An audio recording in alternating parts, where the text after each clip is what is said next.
વિદ્યા છે. શ્રેયો માર્ગની અંદર શ્રવણ મનન વગેરે દ્વારા જ્ઞાનમાં સ્પષ્ટતાની વિદ્યાસંતિ નિષ્ઠા વગેરે દ્વારા આ અપરોક્ષ આત્મા જ નિત્ય છે, સર્વજ્ઞ છે, સુખ સ્વરૂપ છે, હા, વ્યાપક છે, સ્વતંત્ર છે. જગતની બધી જ વસ્તુઓ જો સ્વતંત્રમાં કેવું છે, જગતની બધી જ વસ્તુઓ એ ચેતનને આધારિત છે, એની સિદ્ધિ માટે, અસ્તિત્વ માટે ચેતન સ્વતંત્ર છે. જગતનો કોઈ પણ પદાર્થ છે કે નહીં નક્કી કરવા માટે ચેતન તો જોઈશે. એના જ્ઞાન દ્વારા સિદ્ધ થશે છે કે નથી. બરાબર, ભાવ કંઈ પણ હશે, ચેતન સ્વતંત્ર છે, આત્મા સ્વતંત્ર છે. એ રીતે આ જ્ઞાન દ્વારા આમાંથી મુક્તિ. આમ અવિદ્યા અને વિદ્યા તદ્દન વિપરીત વસ્તુઓ છે. અવિદ્યા ના કાળ રૂપી કંચુકને કારણે ભય, એનાથી વિપરીત તો અભય. અભય કઈ જનક પ્રાપ્તોસી, વાસ્તવમાં અભય સ્વરૂપ છું. પહેલું બ્રહ્મના અપરોક્ષ જ્ઞાન, અપરોક્ષ જ્ઞાન જે સર્વજ્ઞ છે એ જ એને બદલે અલ્પજ્ઞ બદલે, એના કારણે જિજ્ઞાસા વૃત્તિ. ત્રીજું વાસ્તવમાં સુખ સ્વરૂપ હોવા છતાં પણ પૂર્ણ સુખનો આશય. ઘણા એમ થાય છે સુખ સ્વરૂપ એટલે આ જ્ઞાની પુરુષ છે ને એ હંમેશા હસ્યા જ કરે, ખડખડ. એ તો મુખ્ય આપણે મેન્ટલ હોસ્પિટલ, આવું ના હોય. પૂર્ણતા, મર્યાદા અને દુઃખ સાથે જતી વસ્તુઓ છે. મનુષ્યને દુઃખ ત્યારે થાય જ્યારે એને પોતાની જાતમાં કોઈ મર્યાદા લાગે અથવા જગતનો કોઈ વ્યક્તિ વગેરે એને મર્યાદા બતાવે. મર્યાદાથી દુઃખ છે. જે પણ કાળની મર્યાદા, દેશની મર્યાદા, કોઈ વસ્તુની મર્યાદા, વસ્તુ એટલે આ શરીરમાં કોઈ બીજી મર્યાદા હોય તો એના કારણે દુઃખ ઉત્પન્ન થાય. આ તો અમર્યાદિત છે. પૂર્ણ મતલબ પૂર્ણ મતલબ પૂર્ણ હોવાને કારણે હું અમર્યાદિત છું, પૂર્ણ છું જાણવાને કારણે સુખ સ્વરૂપ છે. જ્યારે તમને તમારી મર્યાદા ન સારે એ તો ઠીક, આનંદની ક્ષણોની અંદર મનુષ્યને પોતાના માટે ક્યારેય મર્યાદા સારી એટલી ક્ષણ કોઈ પણ નહીં, હા, દાંતની પણ નહીં. જ્યાં સુધી મર્યાદા સાચી હોય ત્યાં સુધી હસી ના શકો. જો થાકડના બે પડી ગયા હોય તો હસી ના શકાય. બધા જ હશે, એ વ્યક્તિ નથી હસતી. એટલે કેમ નથી હસતી? પેલા વક્તા એનો પ્રશ્ન. એના હસાવું હસાવું હસાવું એ પ્રતિજ્ઞા કરે. બીજી જો, ત્રીજી જો, એ ક્ષણે હું શું કહેવાય, બોખો, હું બોખો છું. એના કારણે જે દુઃખ ઉત્પન્ન થતું હતું એમાંથી નિવૃત્તિ એક ક્ષણ, ખાલી એક ક્ષણ. એને થયું પાછળ વક્તા તો નજર મારા ચહેરા સામે નથી, દાંત સામે છે. આનંદના કોઈ પણ અનુભવની અંદર મનુષ્યને પોતાની બધી જ મર્યાદાઓમાંથી મુક્તિ છે, પરંતુ અનુભવાત્મક છે, જ્ઞાન નથી. પૂર્ણ છે, જ્ઞાન નથી.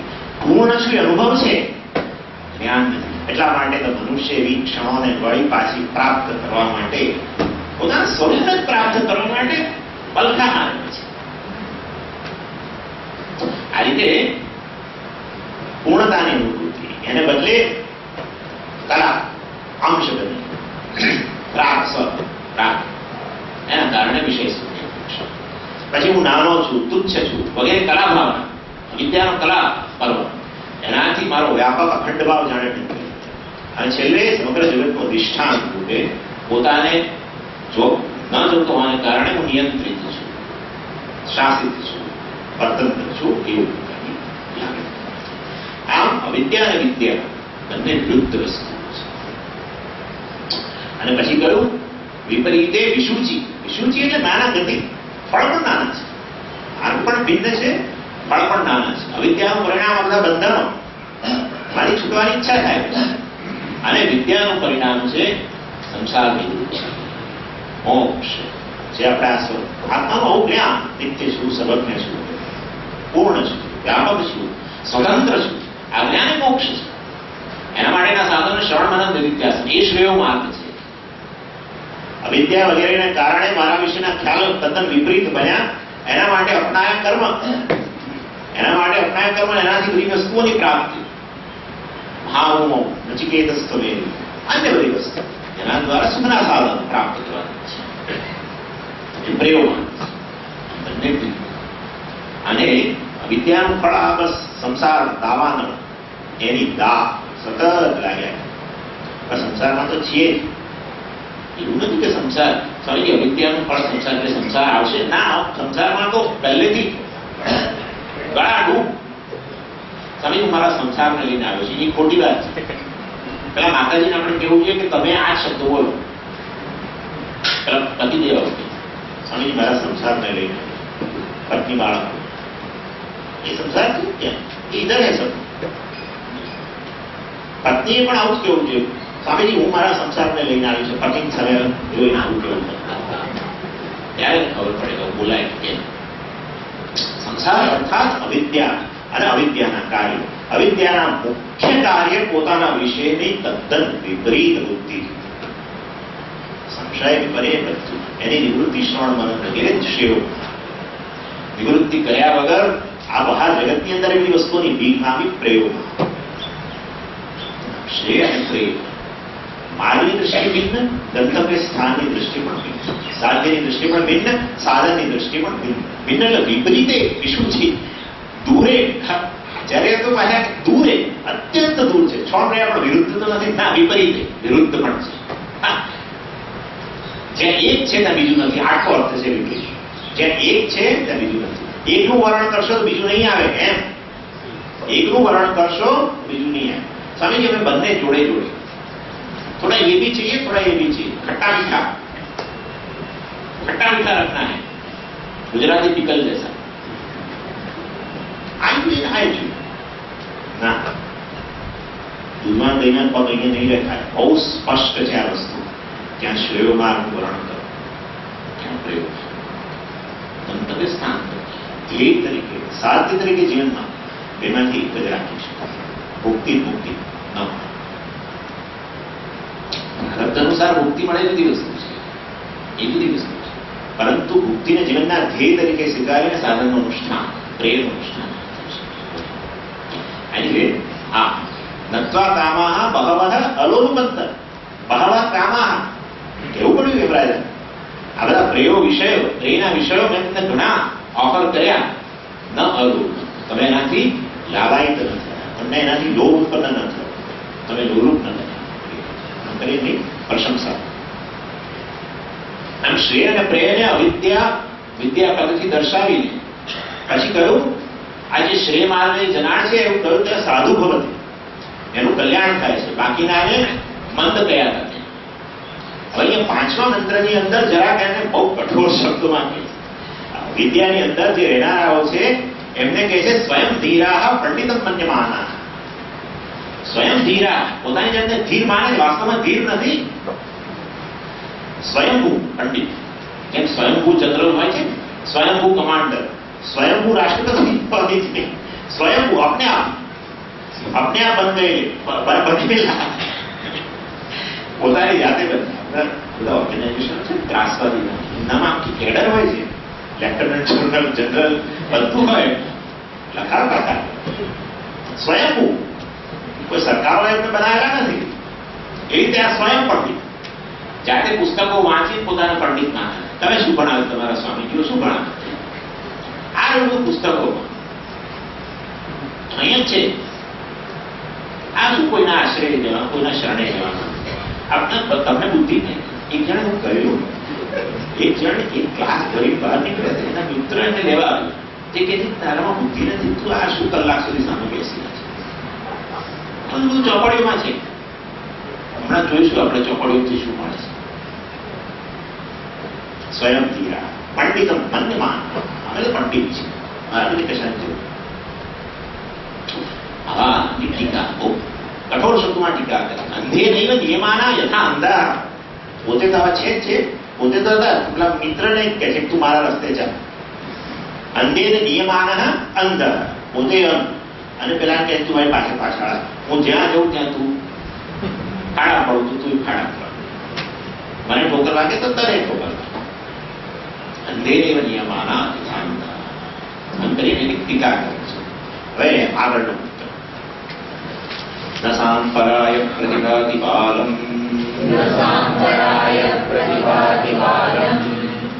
પ્રમાદ્યંતમ વિત્તમોહેન ગૂઢમ प्रमाद्यन्तं वित्तमोहेन मूढम् अयं लोको नास्ति पर इति मानी अयं लोको नास्ति पर इति मानी पुनः पुनर्वशमापद्यते मे पुनः पुनर्वशमापद्यते मे।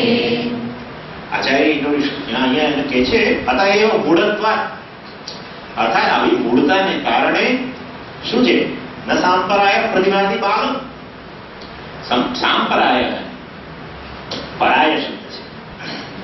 પરેયતે ગમ્યતે, પરે કાલે ગમ્યતે ઇતિ સંપરાય. એટલે શું? અન્ય મરણ બાદ કંઈ પણ જે પ્રાપ્તવ્ય સ્થાન છે એને પરાય કહેવાય. પ્રાપ્તવ્ય સ્થાન એટલે જુદા જુદા લોક, એને પરાય કહેવાય. સાંપરાય એટલે સમ્યક. પરે કાલે ઈયતે ગમ્યતે ઇતિ સાંપરાય, સંપરાય. એટલે મરણોત્તર જે પ્રાપ્તવ્ય ચાર લોક છે, કયા ચાર લોક? સ્વર્ગલોક, દેવલોક, આત્મલોક અને મૃત્યુ. એ બધા પરાય કહેવાય. એમાંના ત્રણ સંપરાય, સમ્યક. કયા ત્રણ લોક સારા કહેવાય? દેવલોક, આત્મલોક અને સ્વર્ગ. મૃત્યુલોક તો નહીં. એટલે જે કુટિલ ગતિનો વિષય છે એ મૃત્યુલોક છે, અને જે સમ્યક સારા લોક છે, અર્થાત એનો માર્ગ પણ સારો છે, એ સંપરાય છે. એ સંપરાયના એવા લોકની પ્રાપ્તિનું જે સાધન છે એને સાંપરાય કહેવાય. સંપરાય એટલે લોક અને સાંપરાય એટલે લોકનું સાધન. આટલો ભેદ છે બેની વચ્ચે. અને આમાં આત્મલોક વિશે તો છેલ્લે કરીશું ચર્ચા, પરંતુ મુખ્યત્વે અહીંયા પહેલા ત્રણ, બે દેવલોક અને સ્વર્ગલોક. પુરાણોની અંદર પણ એ સારા લોક છે એવું જણાવવા માટે શું કરે ખબર? પેલી વાત કરે, વિમાનો લેવા દૂતો સાથે. હા, આજે છે દેવલોકમાં જવા માટે અને સ્વર્ગલોકમાં જવાના માટે દૂત આવે છે. દેવદૂત આવે કે વિષ્ણુ દૂત આવે, જે તે દૂત આવે. અને પેલો મૃત્યુલોક, એમાં જવા માટે યમના દૂતો આવે. અને લઈ જવા માટે પેલાને વિમાન, આમાં પેલાને રસ્તી બહારથી ખેંચી. અર્થાત કહેવામાં આશય છે બંને લોક એક ઉત્સિત છે, એક શ્રેષ્ઠ છે. આ રીતે બે ભાગ પાડ્યા. અને સત્કર્મનું જે ફળ છે એ સ્વર્ગલોક છે, અને ઉપાસના વગેરેનું ફળ છે એ દેવલોક એટલે બ્રહ્મલોક. ઇન શોર્ટ, કર્મથી પ્રાપ્ત થતો સ્વર્ગ, કર્મ ઉપાસના સમુચ્ચય વગેરેથી પ્રાપ્ત થતો છે બ્રહ્મલોક. એને દેવલોક છે.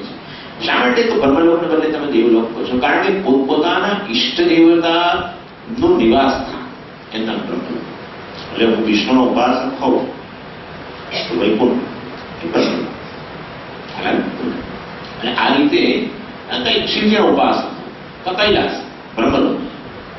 આને બ્રહ્મલોક એટલે દેવલોક પોતપોતાના ઈષ્ટદેવ અલગ અલગ. અને આત્મજ્ઞાન બ્રહ્મજ્ઞાનનું ફળ છે આત્મલોક. આ રીતે ત્રણ ભેદ. હવે સત્કર્મ એટલે શું? સાંપરાયની વાત થાય છે, સાધનની વાત થાય છે.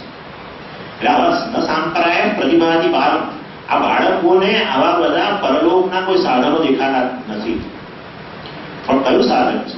જો સત્કર્મ દ્વારા પ્રાપ્ત થાય સ્વર્ગલોક, સંપરાય. એનું સાધન નિત્ય નૈમિત્તિક કર્મો, કામ્યાની કર્મ, પુણ્યકર્મ વગેરે તો સ્વર્ગ જવાય. એટલે સંધ્યાવંદન, સૂર્ય અર્ઘ્ય, નિત્ય કર્મ પૂજા એ સત્કર્મ છે. એટલા માટે ત્યાં તૈત્રીયમાં કહેવાનું દેવ પિતૃ કાર્યાભ્યામ ન પ્રબલિતવ્ય. દેવ કાર્ય સંધ્યાવંદન વગેરે, પિતૃ કાર્ય શ્રાદ્ધ વગેરે, આ બંનેમાં ક્યારેય પ્રમાદ ન કરવું, કારણ કે એના દ્વારા સંપરાય પ્રાપ્તિ થાય છે. સાધન છે સાંપરાય છે, જેના દ્વારા પ્રાપ્ત થતો લોક, સ્વર્ગલોક વગેરે સંપરાય છે. સંપરાય, સાંપરાય. ખબર ખ્યાલ છે હું શું કહું છું? આટલો ભેદ છે.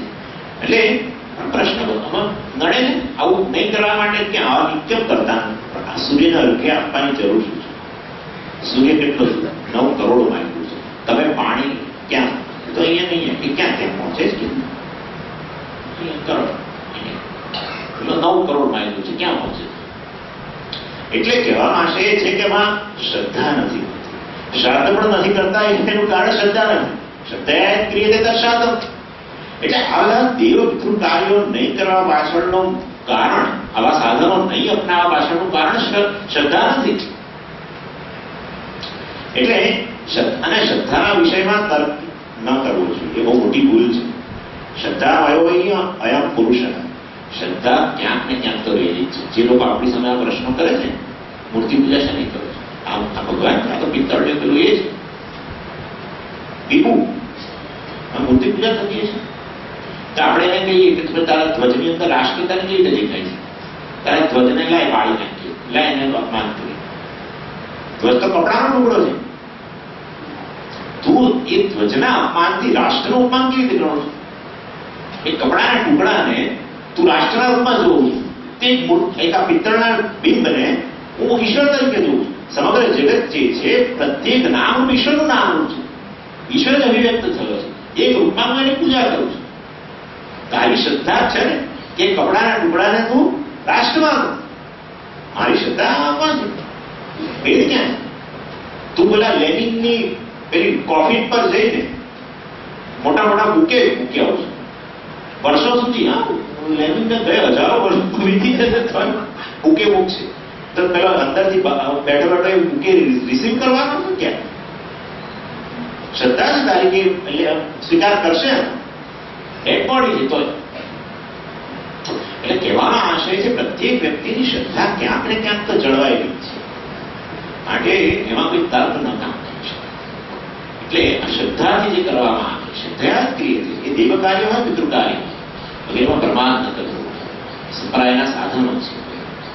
એટલે સત્કર્મ કરો, સ્વર્ગ પ્રાપ્તિ વગેરે અને ઉપાસના વગેરે કરો તો દેવલોક બ્રહ્મલોક વગેરેની પ્રાપ્તિ, ઈષ્ટદેવ લોકની પ્રાપ્તિ.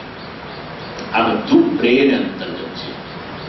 કારણ સ્વર્ગલોકથી બ્રહ્મલોક સુધીની બધી વસ્તુઓ પ્રેર અંતર્ગત. આવા પ્રેરલોકનું જેને ભાન નથી એને વળી આત્મલોકની તો ક્યાં વાત કરે? ત્રણ સંપ્રદાય, સ્વર્ગલોક, દેવલોક, આત્મલોક. મેં કહ્યું એમાં સ્વર્ગ અને દેવલોક માટે જ જે કોઈ સાધનો નથી અપનાવતા એ વળી આત્મલોક માટે શું કરવાનું? પેલા પ્રેરના સાધનોનું જે અનુષ્ઠાન નથી કરતા, શ્રદ્ધાના અભાવમાં વગેરે, તો પછી આ આત્મલોકની તો ક્યાં વાત? અને આ સંપ્રાયનો મેં અર્થ કર્યો સંપ્રાયનું સાધન. સંપ્રાય પ્રયોજન એવો અર્થ છે. એટલે આ બધા કર્મો જે છે બધા કર્મો જેનાથી આ લોકની પ્રાપ્તિ થાય એને જીવનના અંગ બનાવી દેવા. જેવી રીતે આપણે આ સવારના પળમાં બ્રશ કરીએ, આ કરીએ, સ્નાન કરીએ, વસ્ત્ર પરિધાન કરીએ, બધા જીવનના અંગ બની ગયા છે. એવી રીતે આ સંધ્યાવંદન અન્ય કર્મ, પૂજા, ધ્યાન, જપ વગેરે બધી વસ્તુઓને અંગ બનાવી દેવું જોઈએ. કારણ કે આ બધા સંપ્રદાય લોકના શ્રેષ્ઠ લોકના સાધન છે. માટે દેવ પિતૃ કાર્ય વગેરેની અંદર પ્રમાદ કે પ્રમાદ બોલ્યા છે કારણ કે આવી રહ્યું છે પ્રમાદ્યંતમ એટલે કહું છે. પ્રમાદ્યંતમ અર્થાત આ બધું નહીં કરવા પાછળનું કારણ પ્રમાદ છે બતાવશે. એટલે પેલા દેવ પિતૃ કાર્ય જેના દ્વારા પેલા બે લોકની પ્રાપ્તિ થાય છે એમાં પ્રમાદ ન કરશે. પછી ત્રીજો લોક આત્મલોક, એની પ્રાપ્તિનું સાધન આત્મનાત્મ વિવેક, એમાં પ્રમાદ. સાંખ્ય લોકોએ એક સરસ વસ્તુ કહી કે મનુષ્ય આધ્યાત્મિક માર્ગની અંદર કેમ આમ ઢીલો પડી જાય છે? કારણ કે એનામાં એક તુષ્ટિનું નિર્માણ થાય છે. તુષ્ટિ સંતોષ. 4 પ્રકારની તુષ્ટિ છે. પ્રકૃતિ તુષ્ટિ એટલે જેને તમે પૂછો કોઈને કે ભાઈ તમે કેમ હવે આજકાલ જપ વગેરે છોડી દીધું? મને નથી થઈ શકતા. તમે આ સાધન ચતુષ્ટય વિશે શું માનો છો? જો એવું છે પોતાની પ્રકૃતિનો ત્યાગ કોઈ ન કરી શકે. ભગવાને ખુદે કહ્યું પ્રકૃતિ જ્ઞાનથી ભૂતાની નિગ્રહ કેમ કરી શકે? એટલે આચાર્યો બધાને આ બધા સ્વામીઓ તો કે બધી વૈરાગ ને વૈરાગ્ય ને બધું બોલ જે છે જુઓ જેવો ભગવાને ઘડે પછી પ્રકૃતિ તુષ્ટિ સંતોષ. આધ્યાત્મિક માર્ગનો પહેલો બીજો ઉપાદાન તુષ્ટિ. મન તો ગુરુ મળી ગયા છે, મેં તો એમના ચરણ પકડી લીધા છે, મારો તો મોક્ષ નક્કી છે, તમારું જોઈતું મને તો મેં જયારે એમને પગે લાગ્યો મને જે ધબ્બો માર્યો છે મારું મુક્તિ નક્કી છે. મેં એમને પગે લાગ્યો ત્યારે મારા ગળામાં એમને કઠ્ઠી નાખી જ છે. મારો તો ઉદ્ધાર નક્કી જ છે. ગુરુ ઉપાદાન તમે શું કરો? કઈ જરૂર નથી કરવાની. ઉપાદાન તુષ્ટિ. ત્રીજું કાલ દૃષ્ટિ. કાલ દૃષ્ટિ. કાલ દૃષ્ટિ. ભાઈ જો કોઈ વસ્તુમાં ઉતાવળ નહીં કરવાની. બધી વસ્તુઓ કાળે જ બધી મળતી હોય છે. તમે એવી ઉતાવળ કરો તો કે મળે આ બધું કાળે થશે. કાળે પચ્ચે સર્વ. ઉતાવળ નહીં કરવાની. તમે તમારા સ્વામી તો બધું કે આ તમારામાં બધી સાધન ચતુષ્ટય સંપત્તિ આવી જોઈએ ને બધું એ કે રાતોરાત આવવાનું થશે તો થશે. તે બધું કાળમાં આવીને ઊંધું રહેશે. ચોથું ભાગ્ય દૃષ્ટિ. સ્વામીજી શું કહ્યું? અમારા ભાગ્યવાન નથી. આ તમારા ક્લાસ કરવાની ઈચ્છા થઈ અત્યારે દીકરાનો ફોન આવે કે હવે બહુજીને સારા દિવસો છે, તમે હવે અહીંયા આવો. એટલે મારા અમેરિકા એવી રીતે મોડું કરી નાખે ને કશું બોલી જ ના શકો તમે. ક્યારે અમારા ભાગ્ય થાય તો ઉઘડે ને અમે આવા ક્લાસ કરીએ. ખરેખર અમારા ભાગ્યમાં નથી. ભાગ્ય દૃષ્ટિ. આ ચાર દૃષ્ટિને કારણે મનુષ્ય આધ્યાત્મ ક્ષેત્રમાં જ્યાં છે ત્યાં છે. જેમાં સંતોષ ન હોવો જોઈએ એમાં સંતોષ, અને જેમાં સંતોષ હોવો જોઈએ. આ ભાગ્ય દૃષ્ટિની વાત કરે ત્યારે હું કહું છું કે તમે તમારા ધન કમાવાનું ભાગ્ય પર છોડો. સવાર પડે ને કે સ્કૂટરને કીક મારીને નીકળી જાઓ. છોડો ભાગ્ય પર. આજે આવશે આવશે ના. ધન કમાવાનું ભાગ્ય પર નહીં. એ પુરુષાર્થ. રાત દિવસ એવો નીચો વહી ગયા. સાંજ પડે આવ્યો નથી, પાછું ફરી ક્યાંક નીકળ્યો. ત્યાંથી બીજા 2000 3000 માંગતા તો એ પણ એમાં ભાગ્ય શબ્દ જ નથી બોલતો. અને આમાં આવે તો મારું ભાગ્ય નથી.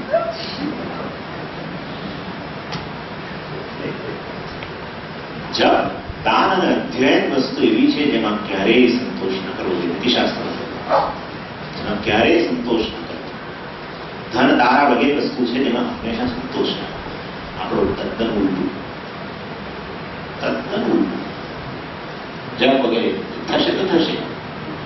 મોટા મોટા વ્રતો લે. પહેલા તો બહુ મોટું વ્રત. ગુરુએ જેવો મંત્ર આપ્યો નથી અને જે ઉત્સાહ આવ્યો નથી. હવે તો રોજ 1000 વાર ગાયત્રી કરો. 2 દિવસ થયા 1000 માંથી 500. બીજા 4 દિવસ થયા પછી કે આટલું ના પોતે જાણને આટલું ના. પછી ભાઈ 4 દિવસ પછી 2-3 વાર ફોન રિસીવ કરવા પડે કે એવું છે કે આપણે મારે એવો ટાઈમ સિલેક્ટ કરવો જોઈએ કે જયારે કોઈ મને ડિસ્ટર્બ ના કરે. સવારે વહેલો પહેલા આપણે કેટલું બંધ કરવું જોઈએ. પછી નક્કી કરે કે આપણા હિન્દુ ધર્મમાં તો કોઈ પ્રકારની મુશ્કેલી નથી. સવારે જપ કરો, બપોરે કરો, સાંજે કરો, કશો વાંધો પોતે જાતે. સવારે બપોરે સાંજે ગમે ત્યારે કરી શકાય. હવે સવારે નથી મારાથી ઉઠાતું કઈ બપોરે કરી પણ એમના જમ્યો કેરીનો રસ આવ્યો.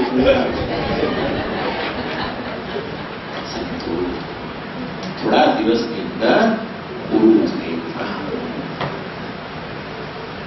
બધા અનુભવ છે. બધા મલકાઈ ગયા છે. આનું નામ છે પરમાર્થ.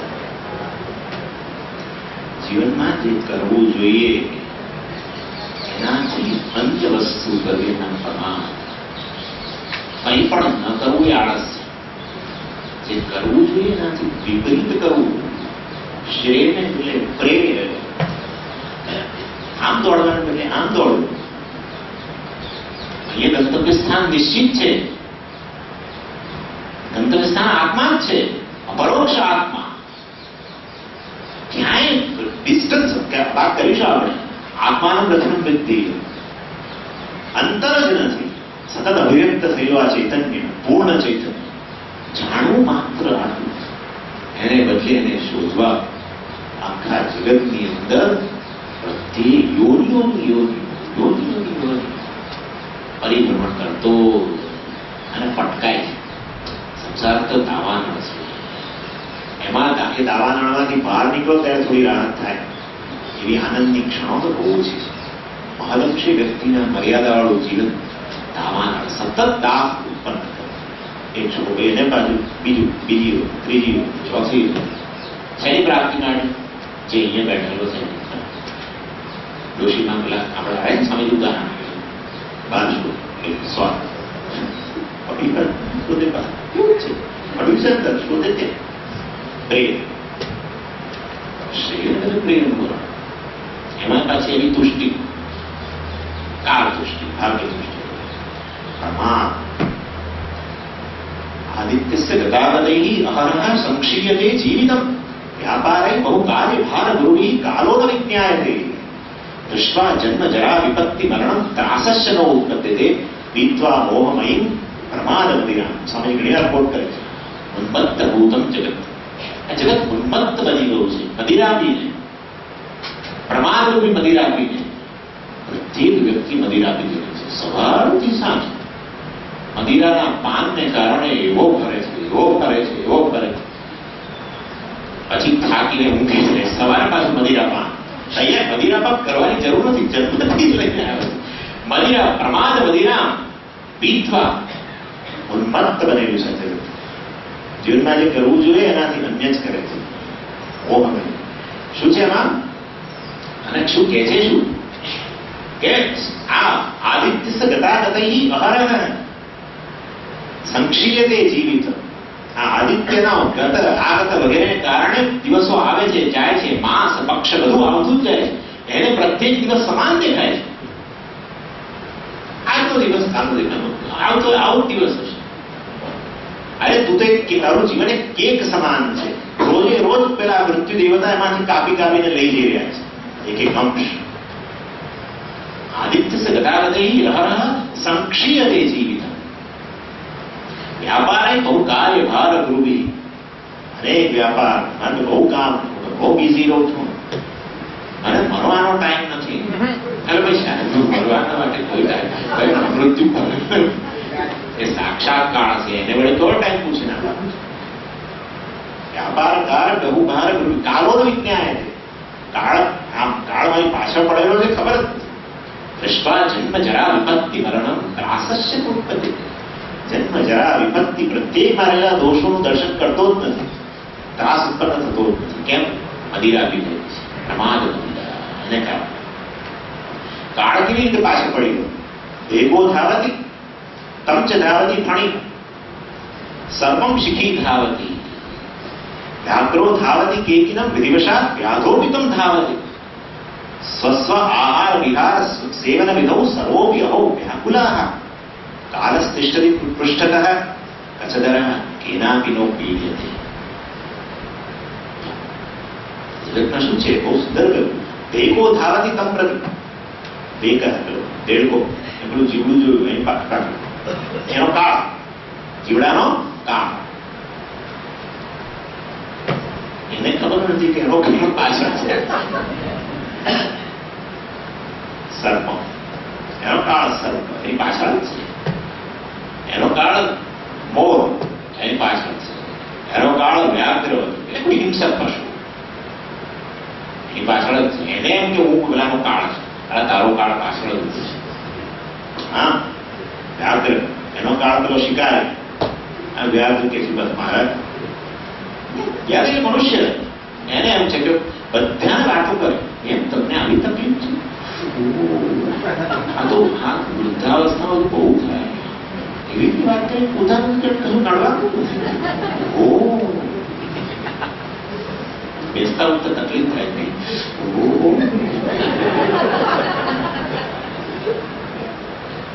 શું કરીએ? આવું જીવન આવું છે.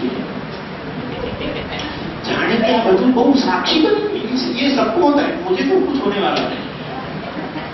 कालो भी तिष्ठति कचदरः પાછળ જ છે ભાઈ.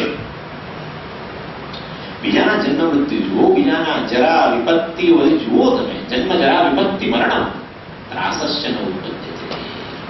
કદાચ એક ક્ષણ માટે થાય તમે જોજો, બીજી ક્ષણે માયાનો પ્રભાવ એવો છે તમે જો જાગી ગયા હોત તો વ્યક્તિ પછી એ દિશા ન પકડે. એ જ દિશા પકડે છે મતલબ કે એ ભૂલાઈ ગયું છે. સ્મશાનમાં જઈને બધું બહુ મોટી ફિલોસોફી કરે, ઝાડ નીચે બેસે, બધું જતું રહે. જો જોતા બહાર આવ્યો નથી બધું તરત મોબાઈલ શરૂ પેલાનું શું થયું, શહેરમાં કેટલા છે, ફલાણા કેટલા છે, બધું પ્રમાદ. પ્રમાદનું કારણ શું?